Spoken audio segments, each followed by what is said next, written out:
미국에 제가 하버드에 있을 때 조교수 한 2명하고는 거의 뭐 친구처럼 지냈는데 제 방에 늘 찾아오곤 했어요. 10초의 1불 그러고 이제 앉아있었는지 야 정리 끝내주게 잘했다 그러면서 제가 그런 정리를 제가 생각해도 참 잘하던 사람이었던 것 같아요.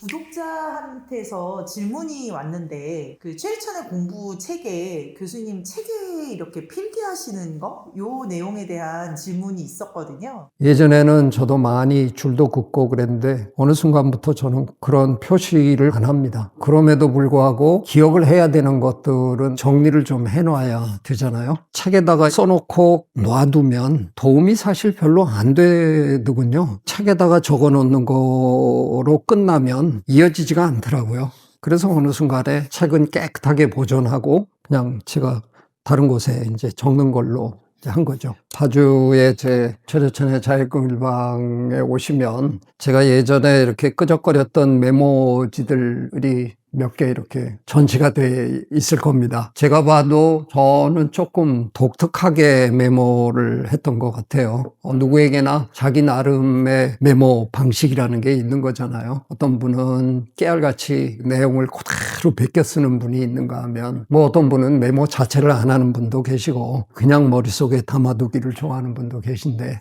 저는 아마 중간쯤 되겠죠. 저는 주로 키워드 중심으로 기억하고 싶은 표현 중심으로 이렇게 하고 저만의 부호가 하나 있거든요. MYTH라는 부호가 있습니다. My Thought라는 뜻이거든요. 너무 길게 그걸 표현하기는 뭐하니까 그냥 MYTH라는 저만 알고 있는 부호가 있어요. 제 메모지에 보면 내가 혼자 생각해낸 그거를 적어 놓은 거거든요. 메모하다가 내가 생각한 엉뚱한 생각이다라는 뜻으로 적어 놓은 거거든요. 나중에 그 메모지들을 이렇게 정리할 때 제일 많이 보는 건 MYTH라고 쓴 그 부분을 많이 보는 거죠. 내가 왜 이 생각을 그때 했을까? 내가 이래서 이 생각을 하다가 이런 걸 내가 생각해낸 거구나. 그런 것들이 제 책의 내용으로 나중에 살아남는 경우가 굉장히 많아요. 그래서 저는 그 얘기만큼은 이제 꼭 이제 해드리고 싶은 게 메모를 한다는 게 사실은 내가 기억하고 싶은 걸 적는 게 메모잖아요. 근데 어떤 원본에서 제가 기억하고 싶은 걸 적은 거와 제가 생각한 걸 적은 게 이게 뒤섞이면 나중에 이게 혼란을 일으킵니다. 잘못하면 그 원본에 있는 것도 원본에 있는 게 아니라 내가 생각한 건 줄 알고 잘못 쓰다 보면 인용을 안 한 결과도 되는 거거든요. 그런 위험도 있는 거고 사실은 내가 생각한 그게 더 중요한 거기 때문에 그거는 표시를 좀 해두시는 게 좋습니다. 오래전부터 쓰던 방식이 MYTH라고 씁니다. My thought. 나만의 생각, 내 생각이다 하는 뜻으로 적어 놓는 거죠. 그 메모도 자기만의 이런 형식과 분류 체계가 있어야 그게 나중에 도움이 되거든요. 뭐 잔뜩 적어 놨는데 나중에 이게 출처도 불분명하고 뭐 이러면 사실은 써먹을 수가 없는 경우가 생기거든요. 요거는 나만이 생각해 놓은 거니까. 나중에 제 책에 이 내용은 아무리 써도 제가 걸릴 염려가 없는 거죠. 교수님만의 어떤 필기 노하우라든지 이렇게 옮겨 적을 때 정리하는 그런 노하우 같은 것들이 있을까요? 특별히 노하우라고 얘기할 건지는 모르겠는데요. 저는 꼭 적을 때 필사를 하는 게 아닌 경우에는 어떨 때는 정확하게 그 한 문장, 두 문장을 적어 놔야 되죠. 근데 그렇게만 해놓으면 나중에 정리하기가 쉽지가 않더라고요. 키워드를 꼭 쓰는 버릇이 생겼죠. 마치 제목을 달듯이 제 생각을 쓰면서도 뭔가 기억해야 될 것 같은 표현, 기억하게 만드는 어떤 단어 하나 뭐 이런 거를 같이 적는 그런 습관을 더 오래 한 것 같아요. 그래서 어떤 주제에 대해서 제가 써야 된다 그러면 이제 그 키워드를 찾아서 꺼내가지고 예전에 적어놨던 거를 이렇게 읽어가면서 다시 정리하고 제가 예전에는 이제 파일 캐비넷 안에 파일들 해가지고 굉장히 많은 걸 쫙 정리해갖고 늘 있었거든요. 그 키워드 위주로 몇 개를 꺼내가지고 그거 가지고 하는 거죠. 그러니까 논문도 제가 그 키워드 위주로 다 이렇게 정리를 해놨었기 때문에 미국에 제가 하버드에 있을 때 저야 이제 대학원생인데 제가 그래도 조금 늙은 대학원생이다 보니까 조교수들하고 나이가 되게 좀 비슷한단 말이에요. 조교수 한 2명하고는 거의 뭐 친구처럼 지냈는데 그 2명은 이제 학기를 시작할 때는 제 방에 늘 찾아오곤 했어요. 그래서 파일 캐비닛 봐도 되지? 10초에 1불? 그러고 이제 앉아있으면 야, 정리 끝내주게 잘했다. 그러면서 제가 그런 정리를 제가 생각해도 참 잘하던 사람이었던 것 같아요. 얼마 전에 제 독일계 제 지도 교수님 버트 힐더블러 교수님이 갑자기 제 얘기를 하게 됐다고 저한테 이메일로 전해주셨어요. 제가 학생 시절에, 그러니까 대학원생으로 그분의 제자로 있던 시절에 그분이 저의 그런 면에 굉장히 탐복했었다 하는 걸 친구분한테 하셨더라고요. 제 미국 이름이 제이인데 제이 녀석은 말이야 항상 어떤 주제에 대해서 얘기할 때 꼭 읽어야 되는 논문을 종종 얘기를 해줬다는 거예요. 그게 다 정리를 해놨기 때문에 기억이 되는 거거든요. 제가 노엄 촘스키 선생님 찾아왔을 때 느꼈던 게 이분 정리를 하고 계시나 그게 좀 의심스러웠어요. 보니까 책이고 논문들이 그냥 막 이렇게 쌓여 있고 야 이걸 어떻게 다 아나 분류가 안 돼 있는 것 같은 느낌을 굉장히 진하게 받았는데 그럼에도 불구하고 그분의 그런 글들을 보면 그렇게 가지런히 논리적으로 되는 거 보면 진짜 천재인 거죠. 머릿속에 웬만한 게 다 있는 것 같아요. 그 상황에서 어떻게 그렇게 가지런하게 이론적인 그 논문을 쓰는지 늘 그게 저는 신기했어요.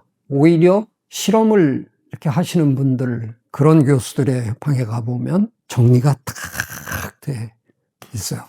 이야, 이게 무슨 차이일까? 그러니까 저는 제가 이론도 하고 실험도 하는 사람이지만 저는 비교적 정리를 하는 편에 속합니다. 만약에 시를 쓰는 분들이 그렇게 이것저것 정리해 놓고 사실까? 왠지 아닐 것 같은 느낌이 들잖아요. 그러면 과학자들이 제가 통계를 낸 게 아니라서 정확하게 얘기는 못 하겠는데 대체로 과학자들의 연구실이 정리정돈이 잘 돼 있는 편이죠. 인문학을 하시는 분들의 연구실에 비해서 정리정돈이 잘 돼 있는 편이에요. 그럼에도 불구하고 제가 얘기 드리는 건 체계적인 이론 연구를 하셔야 되는 분들의 방들은 왜 이렇게 혼란스러울까 늘 궁금했어요. 책의 구절이나 이런 내용들을 정리하고 그걸 재구성하고 이런 노하우나 아니면 약간의 그런 방법 이런 것들이 있을까요?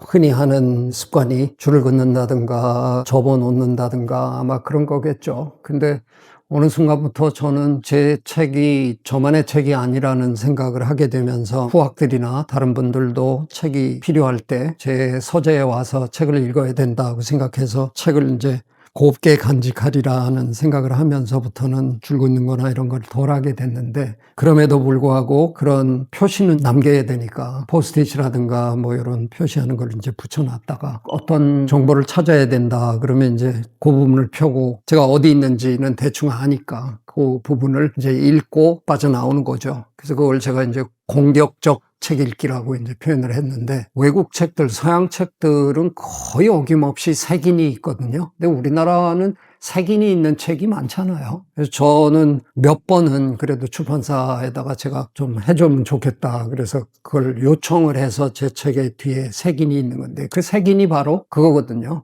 자기가 원하는 그 부분을 찾아서 읽게 도와주는 기능을 갖고 있는 건데 그게 힘들긴 했는데 나름 참 낭만도 있었거든요. 책상에 앉아서 이렇게 하다가 무슨 책이더라? 이런 비슷한 뭐가 있었는데 그래서 그걸 기억해내면서 서재로 걸어가서 그 책을 찾아내고 거기 서서 이렇게 펼치면서 그래 여기야. 그 기쁨도 참 괜찮은 거예요. 책을 읽어도 못 보던 어떤 소제목 이런 게 있으면 이제 눈에 꽂히기 시작하는 거죠. 그 부분을 읽고 또 좀 메모를 하고 이러다 보면 나중에 제가 어떤 다른 주제에 대한 이야기를 하다가도 그거랑 연결시켜보면 어떨까? 그런 생각이 들면 그걸 이제 찾아서 또 추적해서 꺼내갖고 보게 되고 그런 거죠. 그래서 주로 이렇게 짤막짤막하게 키워드 중심으로 어디서 봤다 하는 것 대충 적어놓고 그런 편이에요. 그게 연결이 되기 시작하면 참신한 내용이 될 수 있는 거니까요. 그걸 하다 보면 책이